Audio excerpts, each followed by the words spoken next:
besties, welcome back to my channel Java Bestie. Today we are going to learn about looping statements in Java.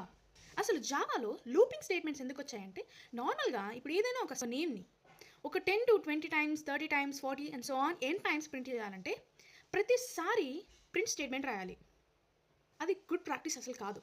So instead of writing that, we can use loops.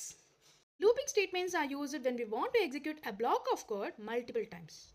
In this video, we are going to discuss about for loop. A for loop is used when we know how many times we want to repeat a statement. ఏదైనా number of iterations తెలిసినప్పుడు అంటే ఏదైనా ఒక నెంబర్ని 10 times print చేయడం లేకపోతే 1 to 10 numbers print చేయడం ఇలా మనకి ఇటరేషన్ తెలిస్తే మనకు ముందే ఇటరేషన్ తెలిస్తే మనం ఫర్ లూప్ని యూజ్ చేస్తాం. Syntax of for loop is for followed by a initialization, semicolon, condition, semicolon, increment or decrement. And inside the floor brackets only we will write code which we want to be execute. Initialization means starting value of the loop variable. Condition true అయినంత వరకు loop కంటిన్యూస్గా run అవుతూనే ఉంటుంది. ఒకవేళ condition false అయితే loop అనేది stop అవుతుంది. Increment decrement ఎందుకు యూజ్ చేస్తామంటే లూప్ వేరియబుల్ యొక్క వాల్యూని అప్డేట్ చేసేకి. Example is print numbers 1 to 5. First line is a class, second line is followed by method, main method. And the next line for. Here 1 is initialized to the variable I with int data type. Next semicolon I less than or equal to 5. నేను ఇక్కడ 1 to 5 numbers print చేయాలనుకుంటున్నా కాబట్టి less than or equal to 5 ఇచ్చాను. This is the condition and then followed by a increment.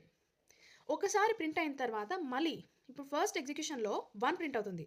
తర్వాత increment అయ్యి మళ్ళీ initialisation దగ్గరికి వెళ్ళేసి ఐ వాల్యూ 2 అయింది.